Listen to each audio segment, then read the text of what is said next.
Bom dia, meninos e meninas da Letras 2020. A gente volta aqui com o vídeo 2, conversando sobre a teoria inatista maturacionista. Eu finalizei o vídeo 1 falando sobre a questão dos determinismos. E esse é um ponto central nessa teoria para a gente refletir.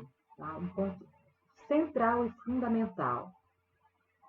A teoria inatista, ela forja uma configuração de ser humano que não está presente na história. É como se o ser humano fosse um sujeito ahistórico.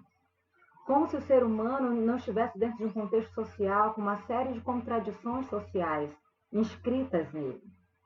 E aí eu vejo esse humano por ele mesmo descolado de uma realidade social mais ampla. Tá? Cuidado, muito cuidado com essa leitura do ser humano. Porque nós, no cotidiano do exercício educativo, nas escolas ou em espaços de educação, como nós vivemos sobrecarregados de atividades para desenvolver, às vezes nós não nos damos conta que os nossos meninos e meninas, os alunos que estão no ambiente escolar, eles têm uma historicidade, eles têm uma história de vida, eles vivenciam problemáticas sociais. Muitas das vezes eles chegam sem ter feito alguma refeição naquele dia. Então vamos ter o cuidado de não colocar um excesso de culpabilização para esse menino, para essa menina, do seu processo de dificuldade de aprendizagens. Tá? E vamos olhar na contramão disso, vamos olhar para a historicidade desse menino, vamos olhar para que contexto social, de que contexto social ele vem, quais são as situações de vivência e de existência deles, para começar a entender o processo de aprender por esse menino, por essa menina. Para começar a entender de que eu, enquanto profissional da educação, é que vou precisar me reorganizar, me reestruturar para fazer um processo de educação em que esses meninos e essas meninas consigam aprender. Tá? Os teóricos inatistas maturacionistas, para eles era mais fácil culpabilizar o menino e a menina que não tem êxito, porque justificando que isso é uma herança, isso é uma herança herdada de seus pais. Então, eu tenho os fatores aí genéticos, comportamentais e de inteligência como herança, dentro dessa árvore, dentro de uma genealogia mais ampla, tá? Então, vamos ter o cuidado para a gente não compreender os nossos meninos e as nossas meninas dessa forma. Vamos ter o cuidado de, na sala dos professores, não reproduzir ou produzir verbalizações que segreguem ainda mais esses alunos que estão na escola, que neguem ainda mais a condição de existência desses meninos e meninas que estão na escola. Tudo bem? Então, isso é um compromisso muito importante que a gente tem que assumir enquanto futuros profissionais da educação, tá? E aqui a gente já desconstrói, a gente desconfigura, desconstrói e pensa essa ideia de comportamentos serem herdados, da inteligência ser herdado, e pensa esse sujeito dentro de uma historicidade, e a gente precisa ter lentes teóricas que nos permitam ler todas essas contradições e, por conseguinte, incluir esses meninos e meninas no processo de educação.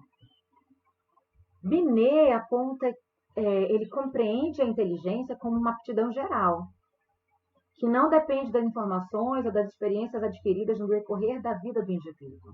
Tá? Então, essa é uma leitura e esse é um conceito de inteligência tecido por Binet. Tá? É uma aptidão geral. Capacidade de atenção, de julgamentos de adaptação e de comportamentos objetivos. Então, a inteligência para o Binet vai se restringir a esses 3 pontos. Bem, eu tenho a capacidade de desenvolver a minha atenção, eu tenho a capacidade de fazer o julgamento, tá? Julgamentos de adaptação, ou seja, eu vou adaptar o meu comportamento de acordo com o que o meio me solicita, e a partir dessa adaptação do meu corpo, adaptação da minha motricidade, adaptação da minha existência aos comportamentos que são colocados socialmente e aí eu tenho essa capacidade de fazer esse julgamento. Cássia, tu está enrolando a fita, não estou entendendo nada. Gente, pensa aqui comigo e pensa aqui com o Binet. Olha só, capacidade de atenção, de julgamentos de adaptação de comportamentos, ou seja, eu vou julgar o comportamento que não está adaptado. Eu vou julgar a motricidade que não está adaptada.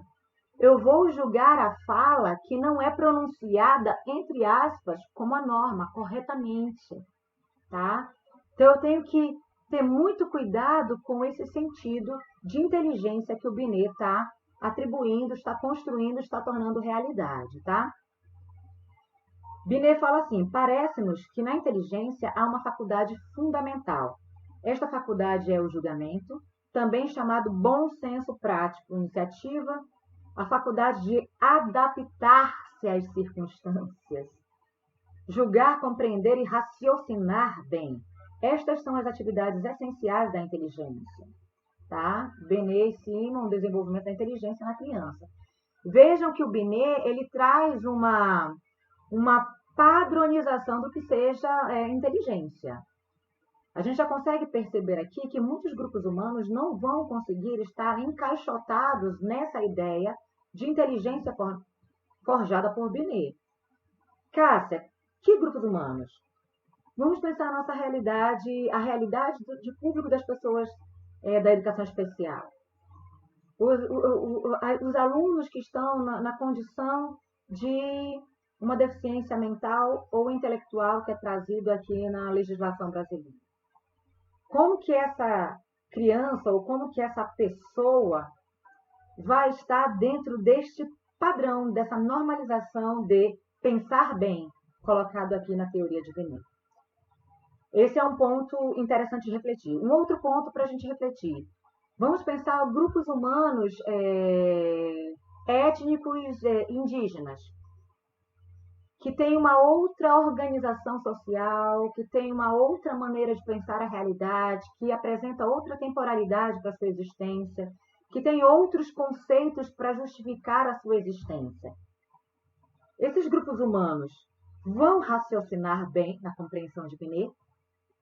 Então, mais uma vez, eu coloco aqui para vocês, eu problematizo aqui com vocês que essa tendência da psicologia, ela veio muito mais para consolidar esse estado moderno. Então, eu tenho um conhecimento científico que justifica segregações sociais. Eu tenho um conhecimento científico que diz o que é verdade e o que não é verdade, que diz o que é inteligência. Se ele diz o que é inteligência, eu vou compreender que tudo que está fora desse parâmetro de inteligência forjado por essa tendência,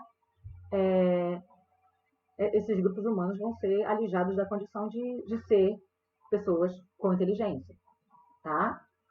Vamos pensar nisso, vamos pensar sobre isso. Então, inteligência para Binet implica em julgar, compreender, raciocinar.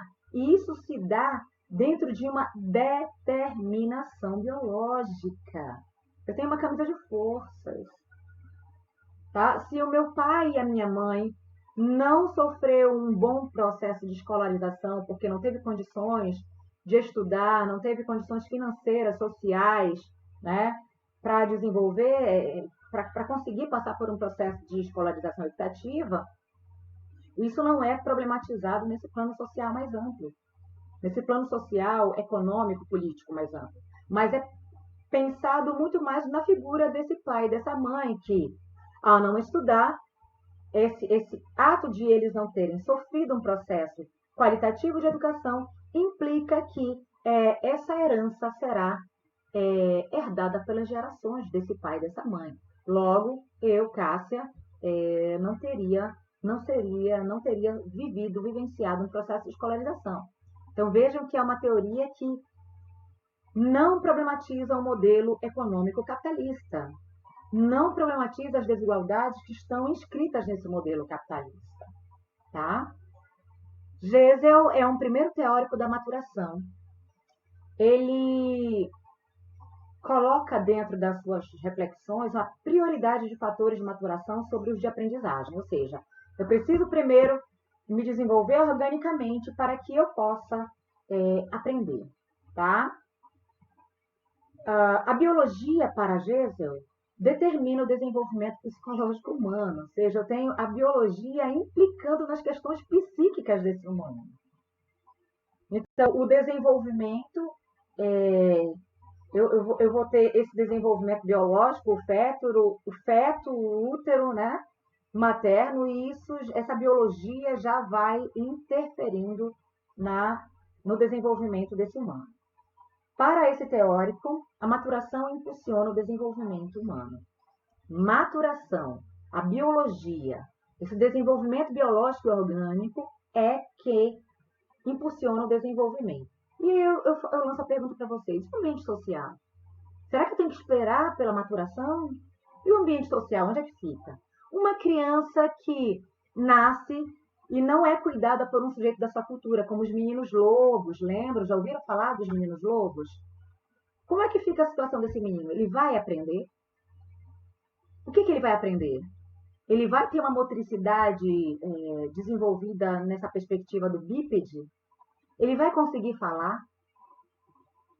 Lembrem que eles não estão dentro do contexto da sua cultura humana. Eles estão com uma cultura com outros animais. Nesse exemplo específico, os lobos. Tá?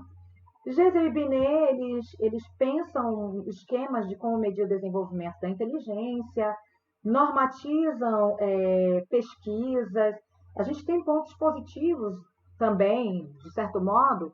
A gente consegue estabelecer algumas escalas, o problema é como eu lido com essas escalas. Eu lido com essas escalas de maneira rígida? Lembra que Binet e Gesell, eles não estão no contexto, por exemplo, da América Latina. Então, eles fazem os estudos com muitas crianças em países da Europa. E aí, será que a criança europeia vivencia uma mesma realidade de uma criança latino-americana? A criança europeia que tem recursos, ela tem uma mesma realidade de uma criança europeia desprovida de recursos? A gente tem que começar a pensar essas nuances que atravessam essa teoria, tá? O padrão de desenvolvimento dá, né, com essas linhazinhas colocadas aqui. Eu tenho a linha que eu normatizo, a norma, o grupo de pessoas que são colocadas dentro do plano de normalidade, é esse do meio, tá? Eu estava contando que está errada. Eu tenho a linha acima e a linha abaixo que estão fora da norma. Então, eu estabeleço um traço de norma e ao mesmo tempo que eu estabeleço um traço, uma linha de norma que vai normalizar comportamentos, que vai pensar comportamentos normalizados, eu vou pensar os grupos humanos que estão fora dessa norma. Eles desenvolvem testes psicológicos, tá? Estudos sistematizados do comportamento, criam padrões, generalizações desses padrões, tá? E a normatização e a normalização desses padrões. Então, a gente tem aqui essa perspectiva, a teoria imanentista maturacionista acaba forjando aqui essa ideia do normal e do anormal. E o que é ser normal? É estar dentro da linha do meio? O que é ser anormal? Ser normal é configuração de existência humana e a normalidade são grupos menos humanos, com menos capacidades, tá? Então, são questões que a gente coloca pra gente refletir nesse segundo vídeo, tá? Muito grata pela atenção de vocês. Cheiro no sovaco, tá? Goodbye, até o próximo encontro.